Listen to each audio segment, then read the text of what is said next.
ዛሬ እንግዳችን አንጋፋው ጋዜጠኛ ሁሴን አብዱል ቀኒ ነው።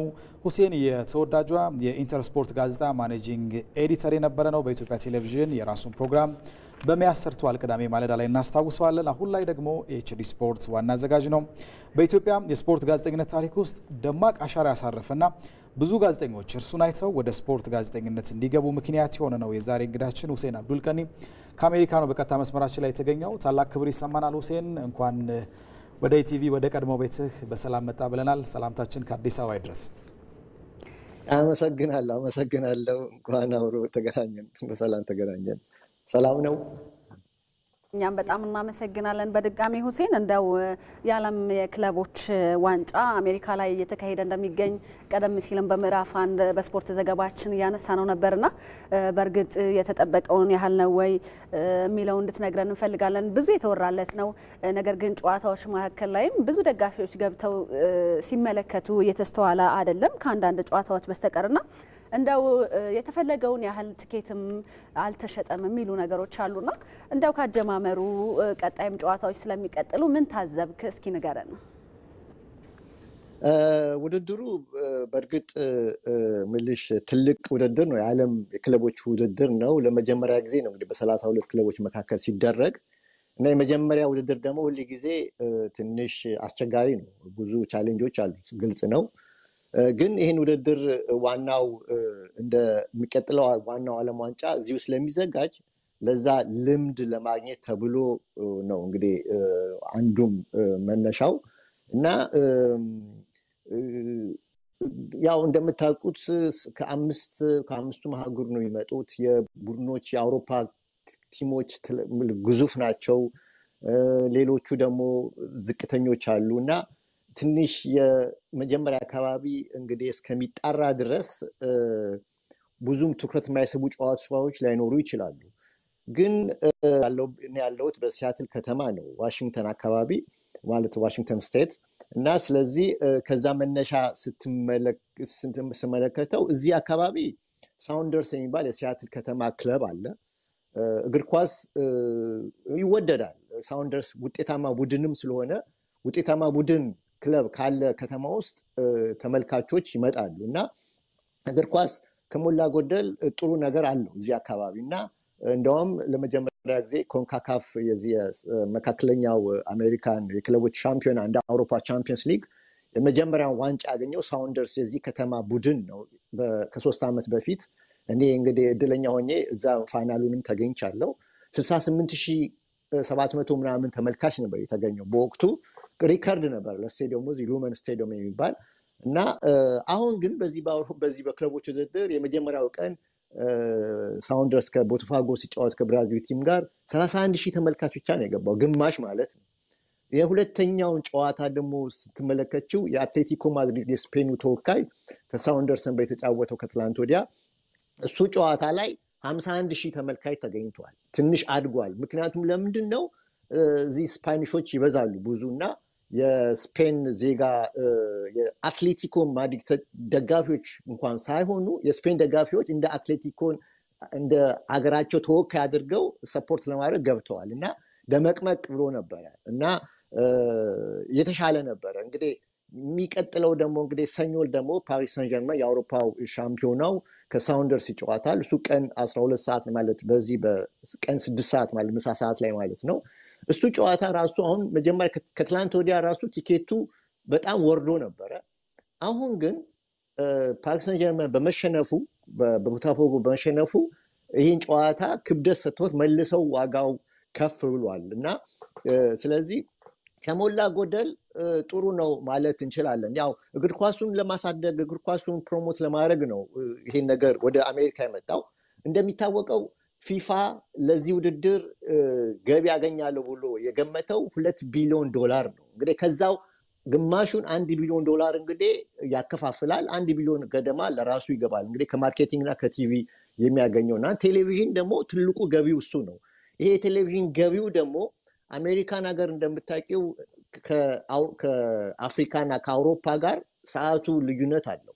ይሄ ደግሞ ትልቅ ችግር ነው። አሁን ለምሳሌ እኔ አንቺን ሳናግርሽ እኔ ሲያትል ገና አርብን ማታ ነው ገና አልጨረስንም። ቅዳሜ ጠዋት እንኳን አልገባንም። አሁን አርብ ማታ 6 ሰዓት ነው ሌሊት 6 ሰዓት ነው አሁን በዚህ ሰዓት እናንተ ጋር ጠዋት ቅዳሜ ጠዋት 4 ሰዓት ነውና ይሄንን ለማጣጣት ተብሎ በተለይ ትላልቅ ቡድኖች ሲጫወቱ ምሳ ሰዓት ላይ እንዲደረጉ ነው የተደረገው ምሳ ሰዓት ማለት በጣራ ሰዓት ማለት ፀሐይ አናትሽ ላይ በዚህ ላይ ደግሞ አሁን ወቅቱ የሙቀት ጊዜ ነው ሰመር ነው ጊዜው እና የበጋ ነው ኃይለኛ ሙቀታቸው ደግሞ ሙቀቱ ደግሞ አሜሪካ ይለያል እንደ አፍሪካ አይደለም የአፍሪካ እኮ ሙቀቱም መጠነኛ ነው ቅዝቃዜው መጠነኛ ነው እዚህ ግን ሙቀቱም በጣም ኃይለኛ ነው ቅዝቃዜው በጣም ይወርዳል በተለይ ወደ ኢስት ኮስት ወደ ዛኛው በኩል ወደ ምስራቁ በኩል በጣም ኃይለኛ ነው ሙቀቱ እስከ 34 33 ይደርሳልና እንግዲህ ያስቡት 33 34 29 30 ሆኖ ቀን 6 ሰዓት ላይ ደግሞ መጫወት ምን ያህል ከባድ እንደሆነ አስቡትና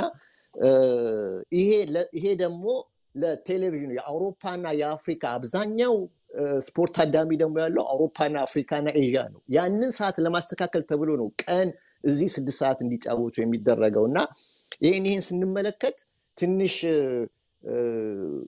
የጨዋታውንም ኳሊቲንም ይቀንሳል ፀሐዩ ላይ በዚህ ላይ ደግሞ መቼም በሰፊው ለአረብ አንዴ ከጀመርኩ አላቆም ይቅርታ አድርግልኝና በዚህ ላይ ደግሞ አብዛኛው የአውሮፓ ቡድኖች የመጡት ሲዝኑ ጨርሰው ነው በአማካይ እንደው ከ50 እስከ 60 ከ45 እስከ 60 ጨዋታ ያደረገ ባየር ሙኒክ እነ ማንቸስተር ሲቲ እነ ቼልሲ 45 50 እስከ 55 ጨዋታ ያደረጉ ተጫዋቾች ናቸውና ሲዝኑን ሁሉ ደክመዋል አሁን እዚህ ሲመጡ በዚህ ድካም ላይ እንደገና በጠራራ ፀሐይ ያጫወትካቸው እንዲጫወቱ እየተደረጉ ከውድድሩ ኳሊቲ ያገኛለው ማለት ትንሽ የሚከብድ ይመስልኛል እና ይሄንን ነው ምልሽ ሌላ ጥያቄዎች ካሉሽ ልቀበልሽ እንግዲህ ጥሩ ቆይታ እያደረግን ነው እንደው አሁን ላይ ቀድመውም እየገለጹልን ነበረ እስቲ የሙቀት ሁኔታ ለተጫዋቾች በጣም ከባድ እንደሆነ ነው የገለጹልንና እንዴት ሊደረግ ነው ምን አይነት እይታስ ይኖረዋል የሚለውን ነገር ይግለጹልን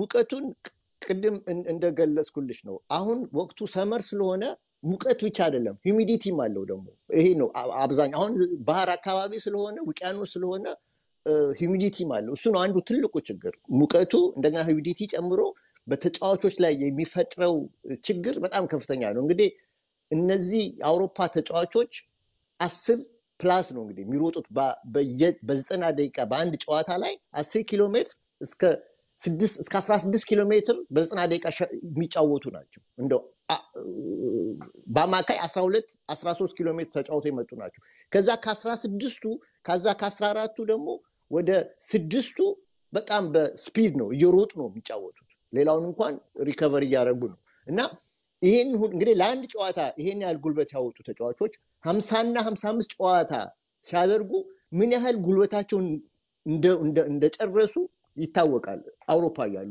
እንግዲህ ይሄን ጉልበታቸውን ጨርሰው ወደዚህ ሲመጡ ደግሞ እዚህ ደግሞ ፀሐዩና ሂዩሚዲቲው እነሱ ከሚያውቁት አውሮፓ ክረምት ላይ ነው እነሱ ቢያደርጉት አውሮፓ እነሱ ከሚያውቁት የባሰ በጣም ኃይለኛ ሙቀት ያለበት ነው እና ብዙ ላይ ባለባቸዋል ብዙ ምልክሽ አቅም ይወስድባቸዋል አሁን ደግሞ እግር ኳስ ኢንቴንሲቲው በጣም ከፍ ብሏል በጣም ኃይለኛ ጉልበት አለው ፍጥነት አለው በጣም ኢንቴንስ ነው ስለዚህ እንደዛ መተው እዚህ ደግሞ ያንን ኦርጋኒኩን ኳስ ያሳያሉ ማለት በጣም ከባድ ነው ለኔ በጣም ይከብዳል ያን ለማለት ግን እንደዛም ሆኖ ግን አሁን ትላንትና አትሌቲኮና ሳውንደርስን ስመለከት ፍጥነቱ ይገርማል የፓሪስ ሰን ጀርመንና የአትሌቲኮን ጨዋታ ስትመለከቱ በጣም ፈጣን ነው ግን ካለቀ በኋላ ብሬክ ሁሉ የውሃ ሰዓት ሁሉ አላቸው ካለቀ በኋላ ግን ተጫዋቾቹ በቃ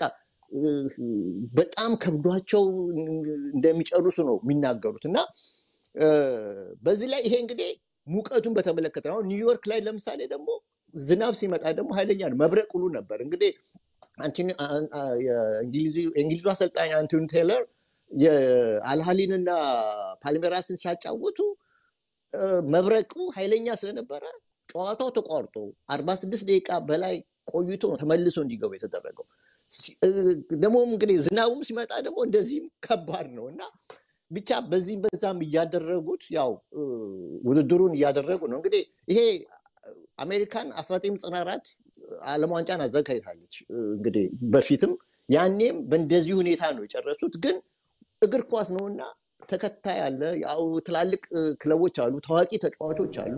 ስለዚህ የሁሉንም ቀልብ የሚስብ ውድድር ነው። ሁሴን እንግዲህ ብዙ ነገር ልናነሳ እንችላለን። ምናልባት ካለን ሰዓት አንጻር ነው ፊፋ ተወዳጅ ይሆናል ብሎ ያሰበው ይህ ውድድር በዛ ልክ እየሄደ ነው የሚለው የራሱ ጥያቄ ያለው። ነገር ግን እንደመሰናበቻ እንዲሆነን እስካሁን ካየኸው ከተመለከትከው ነገር አንጻር የዚህ አሸናፊ ማን ሊሆን ይችላል ብለህ ታስባለህ? ምክንያት ደግሞ ምንድነው የሚለውን እስቲ ጠቅለል አድርገህ ንገረን። ማን ዋንጫውን ሊያነሳ ይችላል ለምን የሚለውን ጠቅለል አድርገው። እንግዲህ ዝም ብለን እንደዚህ በወረቀት ላይ ስናይ ቅድሚያ የምንሰጠው ለአውሮፓ ክለቦች ነው። የአውሮፓ ቡድኖች ናቸው። እነ ፓሪስ ሰን ጀርመን፣ እነ ባየር ሙኒክ፣ እነ ሲቲ፣ እነ ቼልሲ ቅድሚያ እንሰጣቸዋለን። ኦፍ ኮርስ ፓሪስ ሰን ጀርመን ተሸንፏል። የስነ ልቦና ሽንፈት ነው የምለው እኔ። አትሌቲኮን 4-0 አሸንፎ ቀጥሎ ወደ ቦታፎጎ ሲሄድ ብዙም ላይ ራሳቸውን ዝግጁ አድርገው የመጡ አልመሰለኝም። እና የስነ እግር ኳስ ደግሞ አንዱ ፓርት ስነ ልቦና ነው። አእምሮ ዝግጁ ካልሆነ ሙሉ ለሙሉ ትኩረት ካላረክበት እንትን አይልም። ራሱ አሰላለፉ ራሱ የሚሰጠን ነገር አለ እና ስለዚህ ያም ቢሆንም ግን ውድድሩ ለአሸናፊ ቡድን ከ100 እስከ 150 ሚሊዮን ዶላር ይሰጣል። ለተሳታፊዎች እንኳን የአፍሪካ ክለቦች እንኳን ወደ 9 ምናምን ኦልሞስት 10 ሚሊዮን ብር በለው 10 ሚሊዮን ዶላር በለው ያገኘው አልሃሊ አሁን የአፍሪካ ተወካዮች እንኳን የሚያገኙት እና ብሩ 150 ሚሊዮን ዶላር ለአንድ ክለብ በተለይ አሁን ለፋይናንስ በጣም ወሳኝ በሆነ እንደነ ሲቲ እንደነ ቼልሲ አይነት ቡድኖች ይፈልጉታል።